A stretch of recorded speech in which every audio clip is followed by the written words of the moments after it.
అండి. నమస్కారం అండి. నాన్ వేసిన ఇన్స్టాగ్రామ్ ఐడి బ్లాక్ చేయడం జరిగింది ఇన్స్టాగ్రామ్ వాళ్ళు. అయినా సరే ఏ మాత్రం తగ్గకుండా నాకు దానివల్ల పోయేది లేదు వచ్చేది లేదని ఒక్కొక్క అంటే మీడియా యాప్ని ఒక్కొక్కలాగా ఆయన పోల్చి చెప్పడం ఎలా అనిపిస్తుంది? అన్నా మీకు అర్థం కావట్లేదు. నాన్ వేషన్ అనేవాడు ఆల్రెడీ బతకడానికి ఎంత సేవ్ చేసుకోవాలో అంత సేవ్ చేసుకున్నాడు కాబట్టి ఆయనకు వచ్చేది. ఇప్పుడు నచ్చిన వాళ్ళు ఏమంటారంటే అది యాటిట్యూడ్ అంటారు, నచ్చిన వాళ్ళు ఏమంటారంటే జీబల్బ్ అంటారు. ఇప్పుడు యాటిట్యూడ్ అనేది పెరగచ్చు. నీకు ఎవరైతే సపోర్ట్ చేసిర్రో, ఎవరైతే నిన్ను ఇన్ఫ్లుయెన్సర్గా గుర్తించిర్రో వాళ్ళ మీద నువ్వు ఏది పెడితే అది ఒక రిలీజియన్ని నువ్వు కించపరచడమే కాకుండా ఎట్లా పెడితే అట్లా మాట్లాడుతున్నావు. దేవతల గురించి మాట్లాడేంత పెద్దోడు అప్పుడు నువ్వైనా నేనైనా అంత గొప్పలం కాదు. ఇంకోటి ప్రజలు తలుచుకుంటే ఇది భిన్నత్వంలో ఏకత్వం మన ఇండియా అనేది. రాత్రే సీఎంలు పిఎంలే మారిపోతున్నారు అన్న. నెక్స్ట్ ఎలక్షన్కి ఎవరు ఉండరో తెలియట్లేదు. అటువంటిది ఇంత మంది సపోర్ట్ చేసి నీకు ఇంత మంచిగా ఇన్ఫ్లుయెన్సర్ సరే నీ కష్టంతోనే వెళ్ళినావు, అన్ని దేశాలు తిరిగావు, నిజంగా నీకు డబ్బులు లేనప్పుడు ఫండ్ కలెక్ట్ చేసుకుని వెళ్ళావు. ఆ విషయం నువ్వు మర్చిపోయి అహంకారంతో మాట్లాడడం అనేది కరెక్ట్ కాదు. ఇంకోటి ఆయన వెంట్రుకు కూడా పోదు అంటున్నాడు కదా, అది రియాలిటీ. ఎందుకంటే ఆయన ఎంత సంపాదించుకోవాలో అంత సంపాదించుకున్నాడు కాబట్టి ఆయన వెంట్రుకతో పోదు. అది నిజంగా అది పోదు. ఆయన ఇంట్లో ఉండి తిని పడుకున్నా డబ్బులు వస్తూనే ఉంటాయి. ఒక వన్ ఆఫ్ ది ఇన్ఫ్లుయెన్సర్ అంటే మంచిగా నేను కూడా ఇన్స్పిరేషన్ తీసుకున్న ఇన్ఫ్లుయెన్సర్ అనమాట. తెలుగులో ఇంత బాగా సక్సెస్ అంటే ఏంటని చూపించినాడు. ఒక నెలలో 30 లక్షలు కూడా సంపాదించిన రోజులు అవి. అట్లాంటి వ్యక్తి నిజంగా అకౌంట్లు పోయినా ఆయనకేం అయిపోదు. నిజంగా చాలామంది ఇంకోటి అంటున్నారు, ప్రభుత్వాన్ని ప్రశ్నించడం వల్లే అకౌంట్ పోయింది అని చెప్పేసి అంటున్నారు. అలా అంటే బాలీవుడ్లో మోడీ గారికి ఉన్నంత ఫాలోయింగ్ దేశంలో ఏ వ్యక్తికి లేదని నేను అనుకుంటున్నా. ఇప్పటికీ అది నిజమే. అట్లాంటి వ్యక్తినే గాడితో పోల్చిండు ఒక ఇన్ఫ్లుయెన్సర్. మీ అందరికీ తెలిసి ఇంటర్వ్యూలో ఆ వ్యక్తి అకౌంట్లు పోవాలి కదా మరి. అలాంటప్పుడు రాత్రి ఓట్ బ్యాంక్నే మార్చిన వ్యక్తి ఆ అకౌంట్ పోవాలి కదా మరి. ఇతనిదే ఎందుకు పోయిందంటే ఒక రిలీజన్ని బత్తాయిలను సంబోధించడం, ఇంకోటి హిందుత్వం కోసం కష్టపడే మనుషులను నువ్వు కించపరుస్తూ మాట్లాడడం. ఒక మనుషుల మీద నువ్వు ఎప్పుడైతే వ్యతిరేకత స్టార్ట్ అవుద్దంటే నువ్వు అనే వ్యక్తివి అహంకారంతో ఎప్పుడైతే నిండిపోయి ఉంటావు అప్పుడు నీ పతనం అనేది స్టార్ట్ అవుద్ది. ఇప్పుడు నాన్ వేసినాక అనేది అదే స్టార్ట్ అయింది. మనం చూడవచ్చు ఇన్స్టాగ్రామ్ అనేది 1.8 మిలియన్ నుంచి 1.3కి 1.2కి కూడా అకౌంటే పోవడం అయిందో మరి సస్పెండ్ అయిందో తెలియదు. ఇంకా కొద్ది రోజులు అయితే తెలుస్తుంది. బ్లాక్ అయింది అంటే ఇంకా కొద్ది రోజులు అయితే తెలుస్తుంది మనకి. చూడాల్సి ఉంది. ఏముందిలే అబ్బా, జరుగుతూ ఉంటాయి. మన ఫాలో మనం అవ్వుతాము, మనోడు మంచి చేస్తాడు అంటే తను ఏం చేస్తున్నాడు, ఒక 2-3 మాటలు వదిలేస్తున్నాడు. ఒక 2-3 వీడియోల్లో చేయాల్సింది మొత్తం చేసేసి 3వ వీడియో ఏం చేస్తున్నాడు, మంచిని చూపించుకుంటున్నాడు. మళ్ళీ ఇప్పుడు మన బన్ను విషయంలో పాజిటివిటీని పెంచాడు. చూసారా మీరు, తను పాజిటివ్గా మాట్లాడేస్తాడు. అదేమైపోతుంది అందరి మనుషులకి ఏముందిలే అనేది తెలియక మాట్లాడేస్తుంటాడు. ఇప్పుడు మళ్ళీ బన్ను గురించి బాగానే రియాక్ట్ అవుతున్నారు కదా అనుకుంటారు. సో ఏదైతే తెలివి ఉందో దాన్ని మీరు జాగ్రత్తగా తీసుకోవాలని నేను అంటున్నాను. అంటే దాన్ని మీరు నమ్మద్దు. అర్థమవుతుందా? ఒక తప్పు చేసేసి దానిపైన ఏదో బండికి మనం ఏదో రాస్తాం కదా, అట్లా రాస్తున్నాడు.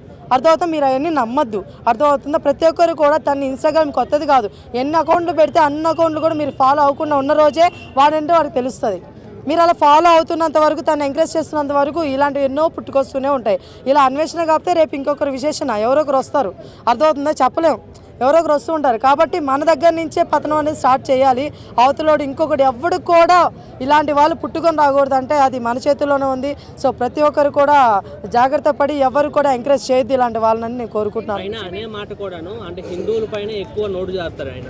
ఏమంటే తర్వాత నేను హిందువుని చెప్పుకుంటాడు, వేరే మతాల పైన అంటే పాపం మేబీ ఆయనకి ఇక్కడ చూసి అక్కడికి వెళ్ళిన తర్వాత అక్కడ దేవుడిని ఇచ్చాడేమో, అది చెప్పలేకపోతున్నాడు. మేబీ అక్కడ మారిపోతే మళ్ళీ మన వాళ్ళు ఎక్కడ వేసుకుంటారు, మళ్ళీ ఇక్కడ దాకా రానిరేమో అని చెప్పి భయంతో ఒకసారి తిట్టేసి మళ్ళీ ఇంకోసారి పొగిడేస్తున్నారేమో అనిపిస్తుంది. నాకు తెలిసినంత వరకు ఆయన మారిపోతున్నాడేమో అనిపిస్తుంది. చెప్పలేదండి, ఇండియాకి వస్తే పగిలిపోద్ది, కష్టం. ఒప్పుకోరుగా, మన వాళ్ళు ఒప్పుకోరుగా. సో అందుకని బయట ఉన్నంత వరకు అండి ఏదైనా, ఇక్కడికి వస్తే అవ్వదు కదా. సో అందుకనే బయట ఉన్నప్పుడే మాట్లాడతాడు. ఇక్కడికి వచ్చినాక ఏమంటాడు, మా రాముడు, మా సీత, మా వాళ్ళు, మా భారతదేశం, భారత మాతకి జై అంటాడు. అర్థమవుతుందా? ఎక్కడక్కడ తిప్పేస్తున్నాడు ఆయన పాము. కాబట్టి ఆయన పావులు అంటాడు కాబట్టి ప్లీజ్ ఎవరు పాలు పోసి పెంచొద్దు అని కోరుకుంటున్నాను మన వాళ్ళని. ఇండియాకి వచ్చినాక ఆయన వదులుతారా? ఇండియాకి వచ్చింది అనుకో ఆయన మామూలు వదులుతారని కొట్టడం ఏమైనా జరుగుతాయి? లేదులేండి, నాకు తెలిసి వార్నింగ్ ఇచ్చి వదిలేస్తారు. మన వాళ్ళు ఇండియా వాళ్ళు ఏంటంటే చాలా మంచి మనసులు ఉన్నవాళ్ళండి. ఎంత ఏమి చేసినా సరే ఆ పోనీలా అనుకునే రకం. కానీ మీరు పోనీలా అనుకునే కొద్దీ మనం పోయేలాగా ఉన్నాం కాబట్టి మీరు పోనీ అని అనుకోవద్దని నేను కోరుకుంటున్నాను. అవతల పోయేలాగా ఉండాలని నేను కోరుకుంటున్నాను. ఎస్. అయితే నాన్ వేసిన ఇన్స్టాగ్రామ్ అకౌంట్ బ్లాక్ అయితే అయింది. సో దీని గురించి ఒక వీడియో కూడా రిలీజ్ చేశాడు. నాకేం పెద్ద ఫరక్ పడదు, సో నాకు యూట్యూబ్ ఛానల్స్ ఉన్నాయి, అలాగే అంతకన్నా మించిది నా అంటే నా తెలివితేటలు ఉన్నాయి, నన్ను ఎంతలా తొక్కాలని చూసినా కూడా నాకేం అవయవాన్ని ఒక్కొక్క సోషల్ మీడియా ప్లాట్ఫామ్ తో పోలుస్తూ అన్ని కట్ చేసినా సరే తలతో పాకుంటూ తెక్కుంటూ వస్తా అని చెప్పి అంటున్నాడు. ఏం చెప్తారు? రానీరు కదమ్మా, భారతదేశంలోకి ఆయన రానీరు అని డిసైడ్ అయిపోయాడు. ఆడు ఎట్టా కూడా బతకాలి అని చెప్పేసి ఏదో ఆడ కొత్త యాప్ వచ్చింది. ఇన్నాళ్ళు ఇన్స్టాగ్రామ్ ద్వారా కూడా డబ్బులు వస్తున్నాయి, తెగ వీడియోలు పెడుతుంటే అనుకున్నారు జనం. ఈరోజు వాళ్ళకి అంతర్గతమైంది, దాని ద్వారా ఏం రావట్లేదని అర్థమైపోయింది. కానీ ఇంకా తిడుతున్నారని ఆ వీడియో పెట్టినందుకు కూడా ఇంకా తిడుతున్నారంటే అది అర్థం చేసుకోవాలి. రీసెంట్గా కామెంట్లు చదివాను, చాలా బాధేసింది అనేప్పటికీ వీడియో మారాడేమో వదిలేసారులే సొసైటీలో అనుకున్నాం. కానీ ఇంకా బుద్ధి అనేది మారలేదు. ఇంకా హిందువుల మీదే, హిందూ దేవతల మీదే మాట్లాడుతున్నాడు. అది ఏం మాట్లాడినాడమ్మా, బిత్తర్లో ఏదో అన్నాడు, బత్తాయిలు. నీకు బత్తాయి తిని చాలా రోజులు అయింది. వైజాగ్లో బత్తాయి చాలా ఫేమస్ అమ్మా, చిన్నప్పుడు తిని ఉంటాడు బాగా. అది తినక చాలా రోజులు అయింది కాబట్టి బత్తాయి గుర్తొచ్చింది. బత్తాయి రుచి అనేది మళ్ళీ మా హిందువులు మీకు బంగారంలాగా చూపిస్తారని నేను అనుకుంటున్నాను. అంటే నా తల నరికితేనే కానీ ఏంటిది ఇవన్నీ ఆగవు అని చెప్పేసి కామెంట్స్ చేశాడు అట్లాగా. దాని గురించి మీరు ఏమంటారు? నరికితే నరికిస్తేనే కానీ అవుతుంది, లేదంటే అప్పటి వరకు నేను ఆపును అనేస్తున్నాను. బాడీలో మొత్తం పోయినాయి అమ్మా, బాడీలో ఏ పని చేయట్లేదు. ఇంకా ఉందల్లా తల కళ్ళే, అవి రెండు కూడా పడుతాయి. ఇప్పుడు ఒకటి యూట్యూబ్ కూడా మొదలైంది, ఆ యూట్యూబ్ని కూడా వదిలిపెట్టమంటున్నారు. నెక్స్ట్ పడేది యూట్యూబే అంటున్నారు. ఒకటి తీసేస్తే నెక్స్ట్ ఒకటి పోతాయి కదా. అన్నీ ఎగిరిపోయినాయి అనుకో, అప్పుడు చెప్పుకొస్తాడు. అప్పుడు ఎప్పుడో ఒకటి వస్తాడు, దాని ఎడకే రావాల్సిందే కదా, ఎప్పటికైనా రావాల్సిందే, ఎడకే రావాలి. ఆడు ఎడకొచ్చి వస్తాడు. అప్పుడు బుద్ధి జ్ఞానం వచ్చేటట్టు ఇంకా మన వాళ్ళు చెబుతారు. యూట్యూబ్ లో ఉన్న వాళ్ళే సగం మంది ఇన్స్టాగ్రామ్ లో కూడా ఉంటుంటారు కదా అన్న. ఇప్పుడు ఆ 1.3 మిలియన్ పీపుల్ వల్ల కూడా నాకేం కాదు, మీరు పోయినా ఒకటే ఉన్నా ఒకటే లేదా ఒకటే అంటే ఇప్పుడు ఇన్స్టాగ్రామ్ అండ్ యూట్యూబ్ రెండింటిలో ఒకవేళ ఆడు నువ్వు అన్న మాటలన్నీ దేనిలో పెట్టాడు? యూట్యూబ్లో పెట్టాడా, ఇన్స్టాగ్రామ్లో పెట్టాడా? ఇన్స్టాగ్రామ్లో పెట్టాడు. ఇన్స్టాగ్రామ్లో ఎవ్వరు లేరు, మరి ఎట్లా పబ్లిసిటీ అయింది? ఆయన పబ్లిసిటీ చేసింది ఎవరు? మిగతా మన మీడియా వాళ్ళే. మనకు డబ్బులు వస్తాయని చెప్పేసి మనం అందరం చేసాం పబ్లిసిటీ కోసం. అది కంపల్సరీగా అయ్యిద్దమ్మా, కంపల్సరీగా అయ్యిద్ది. అది కూడా అయ్యిద్ది. ఆయనకి ఇంకా బుద్ధి రాలేదు, అదే బాధేస్తుంది.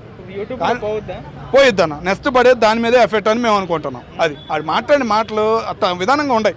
పోయి సీతమ్మ జోలికి వెళ్తాడన్న, సీతమ్మ జోలికి వెళ్ళినాడు ఎవడు బాగుపడిన చరిత్ర లేదు. వెంకటేశ్వర స్వామి జోలికి, సీతమ్మ జోలికి వెళ్ళినాడు చరిత్రలు చాలా ఉన్నాయి భారతదేశంలో. ఎంతోమంది పాడైపోయిన చరిత్ర ఉంది. అట్లాంటి చరిత్రలో ఈ దరిద్రుడు కూడా జాయిన్ అయ్యాడు. బెట్టింగ్ యాప్లో ఇప్పుడు ఎంత పేరు వచ్చింది. ఇంకా పగబట్టి నువ్వు ఇంకా జరుగుతుంది కదా, బెట్టింగ్ యాప్లు ఉన్నాయి. నువ్వు ఉన్న దేశంలోనే ఉన్నాయి బెట్టింగ్ యాప్లు. పుట్టిందే అక్కడ, ఆడు కూడా పోరాడు. నీకు ఎంత మంచి పేరు వచ్చేది.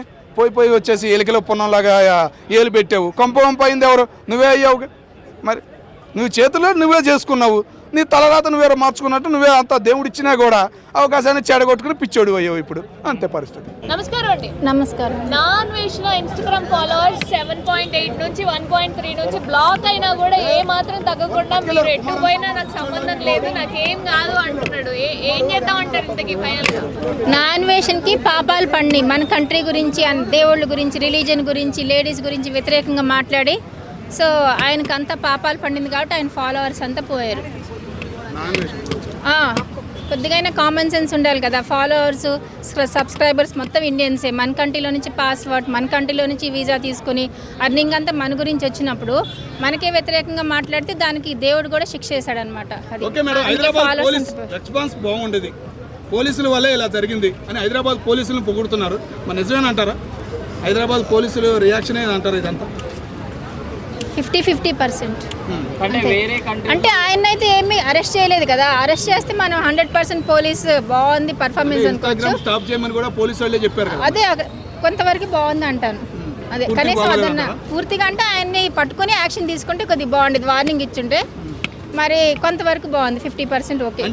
కనీసం అదన్నా తీసుకుంటే యూట్యూబ్లో ఉన్నాయి, అన్నీ ఉన్నాయి అని అంటున్నాడు. మళ్ళీ దాని గురించి ఏం చెబుతారు? ఉన్నాయంటే చెప్పుకోనివ్వండి, ఆయన గొప్పతనం ఆయన చెప్పుకుంటాం, దానికి మనమేమంటాం, దానికి కూడా మనం అనాలండి. ఆయన గొప్పతనం అది చెప్పుకోనివ్వండి, ఉంటే ఉండొచ్చు. కొన్ని సపోటా పళ్ళు నా మీద పగబట్టాయి, బత్తాయి పళ్ళు నా మీద పగబట్టాయి అని అంటున్నారు. బత్తాయి పళ్ళు ఎవరంటారు? బత్తాయి పళ్ళు అంటే అది హిందూ రిలీజన్ కలర్ అనమాట, ఆరెంజ్. మరి ఆయన రిలీజన్ మనకు తెలియదు. ఆయన ఎప్పుడు చూసినా బత్తాయి అంటే మరి దేని గురించి మాట్లాడుతున్నాడో ఎంతవరకు ఎవరికి క్లారిటీ లేదు. అందరూ హిందూస్ గురించి వ్యతిరేకంగానే అనుకుంటున్నారు. ఆయనేమో రీల్స్లో పెట్టి నేను హిందూకి మాట్లాడితే నేను మామూలుగా బత్తాకాయనే అన్నానని ఆయన అన్నాడు. సో ఆయన హిందూ కాపోవచ్చు కాబట్టి హిందూకి వ్యతిరేకంగా మాట్లాడుతున్నాడు. ఇప్పుడు ఇన్స్టాగ్రామ్లోనే చాలా మంది ఉన్న వాళ్ళు, యూట్యూబ్లో కూడా ఉన్న వాళ్ళు ఉంటారు. నా బాడీ పార్ట్స్లో ఒక్కొక్కటి యూట్యూబ్, ఒకటేమో ట్విట్టర్, ఒకటేమో ఫేస్బుక్ అని చెప్పి మాట్లాడుతున్నాడు. ఇన్స్టాగ్రామ్ లెక్కనే మిగతా అన్నీ పోతే పాక్కుంటా డేక్కుంటూ వస్తాడు అంట. మరి అంటే బాడీ పార్ట్ అంటే ఆయన సోషల్ మీడియాకి అంత ఇంపార్టెన్స్ ఇస్తాడు. ఇప్పుడు మన బాడీ పార్ట్లో కాళ్ళు లేకపోయినా చేయి లేకపోయినా ఏది లేకపోయినా మనకి ఇబ్బందే కదా, మనం ఫుల్ఫిల్గా హ్యాపీగా లీడ్ చేయలేము. సో ఆయన బాడీ పార్ట్స్తో కంపేర్ చేస్తారంటే ఆయనకి సోషల్ మీడియా మీద అంత ఎర్నింగ్స్ అమౌంట్ ఎక్కువ వస్తుందని, హై ఎర్నింగ్స్ వస్తున్నాయి, అందుకోసం ఆయన దాన్ని బాడీ పార్ట్తో పోల్చాడు.